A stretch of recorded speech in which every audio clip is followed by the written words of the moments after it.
السلام علیکم ورحمۃ اللہ وبرکاتہ۔ محترم ناظرین، انبیاء کرام کے قصوں پر مشتمل اس سیریز کے 17ویں ایپیسوڈ میں حاضر خدمت ہوں۔ آج ہم جس عظیم قصے کے بارے میں بات کرنے جا رہے ہیں وہ قصہ ہے ایک عظیم نبی عزیر علیہ السلام کا۔ عزیر علیہ السلام ایک ایسی بستی سے گزر رہے تھے کہ جس کی دیواریں شکستہ ہو چکی تھیں، جس کی چھتیں گر چکی تھیں اور جو پوری بستی ویران ہو چکی تھی۔ تو آپ علیہ السلام اس بستی سے گزرتے ہوئے آپ کو ایک خیال آیا، آپ کے ذہن میں ایک سوال آتا ہے اور آپ اللہ سے وہ سوال پوچھتے ہیں۔ اس سوال کے جواب میں اللہ عز و جل اپنی قدرت کا عملی مشاہدہ جناب عزیر علیہ السلام کو کرواتے ہیں۔ قرآن مجید میں اللہ عز و جل نے سورۃ البقرہ آیت نمبر 159 میں اس قصے کا مختصر ذکر کیا ہے۔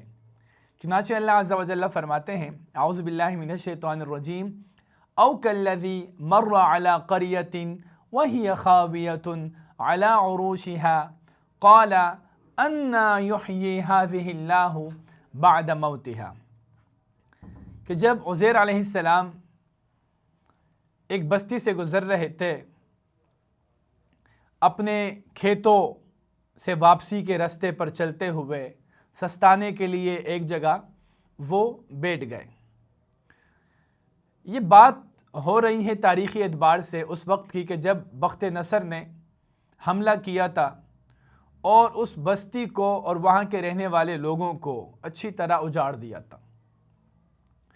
تو اس دور کے بعد جب سب کچھ ساری بستی اجڑ چکی تھی، جب ساری بستی ویران ہو چکی تھی، تو اس وقت عزیر علیہ السلام وہ اپنے کھیتوں سے واپس آتے ہوئے جب ایک جگہ سستانے کے لیے بیٹھے، ان کے پاس کھانے کے لیے انگور، کہا جاتا ہے انجیر، کچھ روٹی کے سوکھے ہوئے ٹکڑے، تو انہوں نے جناب عزیر نے اپنے لیے کھانا نکالا اور انگور کا رس نکالا، اس میں روٹی کے ٹکڑوں کو ڈبویا، اور اس وقت ان کے ذہن میں یہ سوال آیا، اور یہ سوال انکار کا نہیں تھا محترم ناظرین، اور نہ ہی یہ سوال کسی شک کی بنا پر تھا، بلکہ ایک تعجب کہ یہ جو ویران اجڑی ہوئی بستی ہے، جس کی چھتیں گری ہوئی ہے، جس کی دیواریں شکستہ ہو چکی ہیں، جو بے آباد ہو چکی ہے بستی، تو اللہ اس کو کیسے زندہ کرے گا؟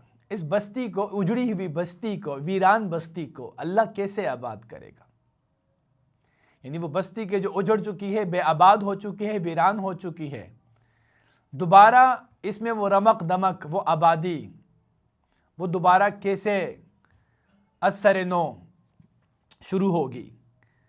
تو جب ان کے ذہن میں سوال آیا، اسی وقت اللہ عز و جل نے وہیں پر جہاں وہ بیٹھے ہوئے تھے، اللہ نے ان کو موت دی، اور وہ ان کا انتقال ہوتا ہے، ان کو اللہ تعالیٰ ان پر موت کو طاری کرتا ہے، 1 سال کے لیے نہیں، 10 سال کے لیے نہیں، 20 سال کے لیے نہیں، پورے 100 سال کے لیے۔ فَأَمَاتَهُ اللَّهُ 100 عَامٍ ثُمَّ بَعَثَ۔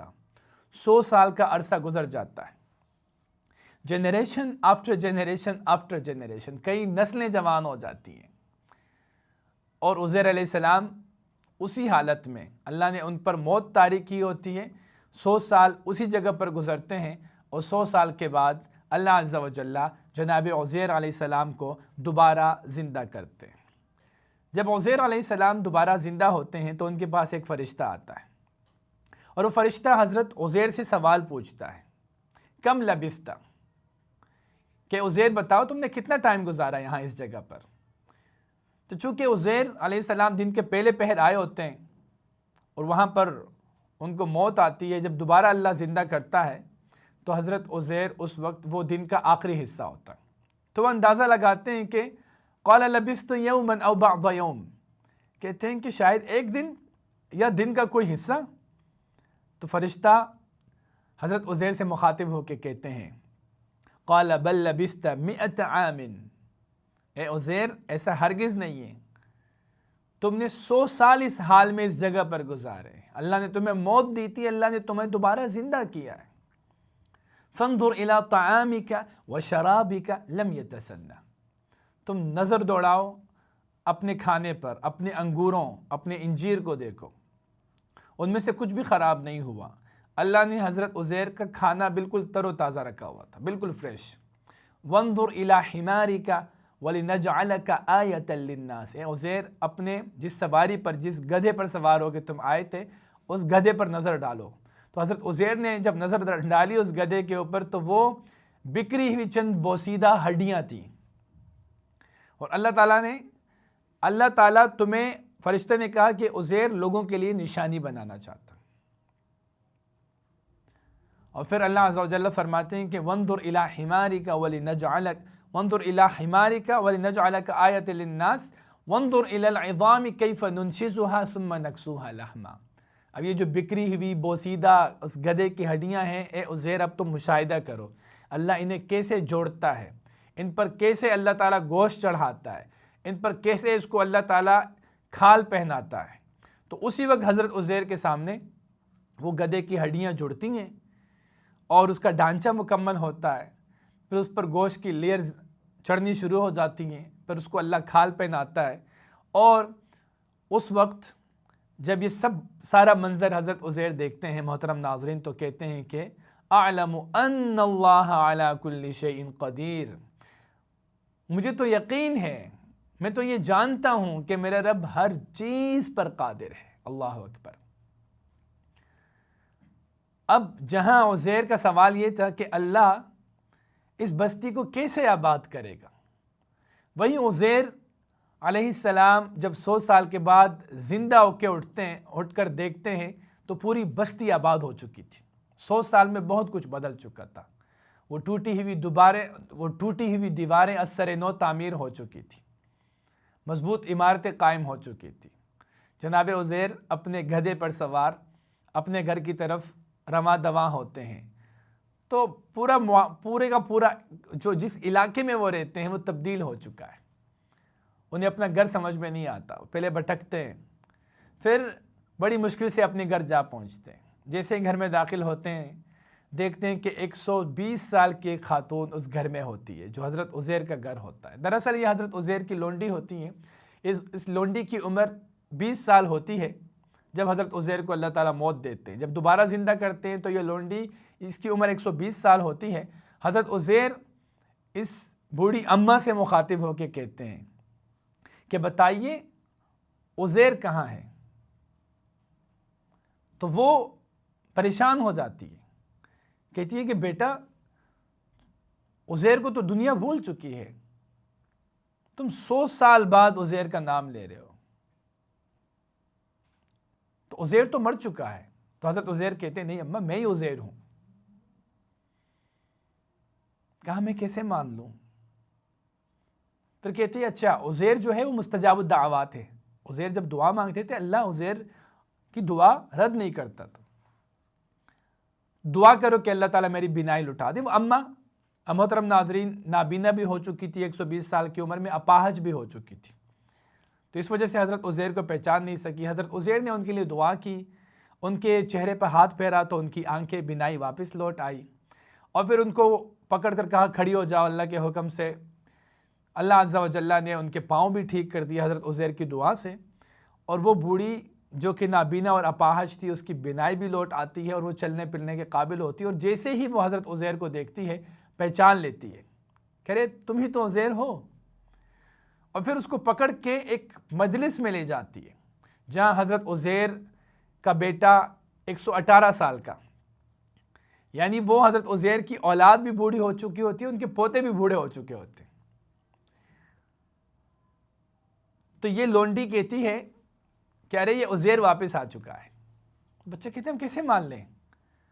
سوچتے ہیں، پریشان ہوتے ہیں۔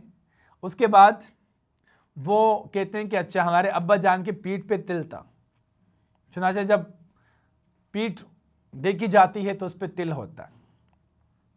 چونکہ بخت نصر کے دور کے بعد کا دور تھا، بخت نصر نے سب کچھ تباہ کیا ہوتا ہے، اور جو تورات کی کتاب ان کے پاس ہوتی ہے اس کو جلا دیا ہوتا ہے۔ تو یہ کہتے ہیں کہ اے عزیر تمہارے پاس تو تورات کا نسخہ تھا۔ حضرت عزیر کے والد نے تورات کا ایک نسخہ وہ کہیں پر چھپایا ہوتا ہے ان حالات میں، جب حالات بگڑ جاتے ہیں تو حضرت عزیر ان کو لے کے جاتے ہیں اور اس تورات کے نسخے کو نکالتے ہیں، تو اس کی صفحات ہوتے ہیں وہ بوسیدہ ہو چکے ہوتے ہیں، اور تورات کا بہت سارا حصہ مٹ چکا ہوتا ہے۔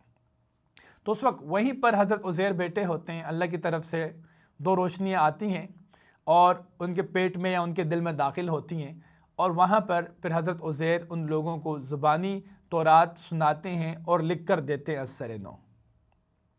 تو محترم ناظرین، یہ حضرت عزیر علیہ السلام کا مختصر قصہ قرآن میں، اور اس کا دوسرا حصہ جو ہے وہ سیرت کی کتابوں میں موجود ہے، قصص النبیین کے اوپر جو انبیاء کرام کے قصوں کے اوپر کتابیں لکھی گئی ہیں، تو دوسرا حصہ وہاں سے لیا گیا ہے۔ اب بہت ساری باتیں ہمیں سیکھنے کو ملتی ہیں۔ پہلی بات تو یہ ہے کہ رب العالمین جو ہے نا وہ قادر ذات ہے، وہ کچھ بھی کر سکتا ہے، بس ہمیں ایمان لانے کی ضرورت ہے۔ یعنی رب العالمین کی قدرت کو، اللہ تعالیٰ کی قدرت اور طاقت کو ہم صرف عقل کے پیمانے پہ نہیں پرکھ سکتے۔ دوسری بات یہ کہ اگر بندہ سچا سائل، عاجزی کے ساتھ سچا سائل بنے، تکبر کی وجہ سے نہیں، انکار اور شک کی بنیاد پر سوال نہ ہو، سمجھنے کے لیے ہو، تعجب ہو، تو رب العالمین اپنی قدرت کی نشانیاں جیسے حضرت عزیر کو دکھائی، اور ان کے ذریعے رہتی دنیا کے انسانوں تک یہ عقیدہ، فکر آخرت کہ موت کے بعد اللہ تعالیٰ زندہ کرنے پر قادر ہے۔ اور تیسری چیز یہ ہے کہ یہ جو اللہ تعالیٰ کی نشانیاں ہیں نا، اللہ تعالیٰ اپنی نشانیوں کے ذریعے، اپنی کتابوں کے ذریعے رب العالمین کچھ لوگ کو ہدایت دیتا ہے، کچھ کو گمراہ کرتا ہے۔ یعنی وہی عزیر کہ جنہوں نے اپنی آنکھوں سے سب کچھ دیکھا، ان کا ایمان بڑھ گیا، وہ کہنے لگے اعلم ان اللہ علی کل شیء قدیر۔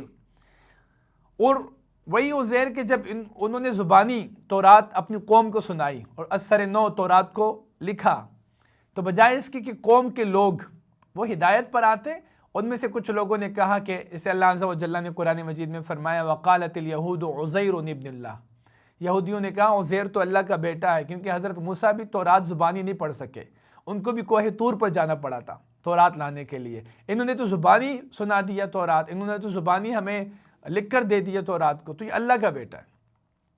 تو آج بھی ہمارے ہاں بھی یہی کچھ چل رہا ہے کہ اللہ کی نشانیاں دیکھنے کے باوجود بھی بہت سارے لوگ بجائے اس کے کہ ہدایت پر آئے، اور یہ ہر دور میں، ہر نبی کے دور میں یہ ہوا کرتا تھا۔ جب نشانیاں آتی تھی، معجزہ ہوتا تھا، تو کچھ لوگ کا ایمان بڑھ جاتا تھا اور کچھ لوگ اپنے کفر میں بڑھ جاتے تھے۔ تو محترم ناظرین، یہ تھی کہانی حضرت عزیر علیہ السلام کی، جو میں نے آپ کی گوش گزار کی ہے۔ امید کرتا ہوں کہ انشاءاللہ اس کہانی میں ہمارے لیے بہت سارے اسباق موجود ہوں گے۔ اللہ تعالیٰ سے دعا ہے کہ اللہ تعالیٰ ہمیں سننے سمجھنے کے بعد عمل کرنے کی توفیق عطا فرمائے۔ اسی پہ اکتفا کرتے ہیں، انشاءاللہ آپ سے ملاقات ہوتی ہے اگلے ایپیسوڈ کے ساتھ، تب تک کے لیے اجازت دیجیے۔ سبحانک اللہم و بحمدک، نشہد ان لا الہ الا انت، نستغفرک و نتوب الیک۔ السلام علیکم ورحمۃ اللہ وبرکاتہ۔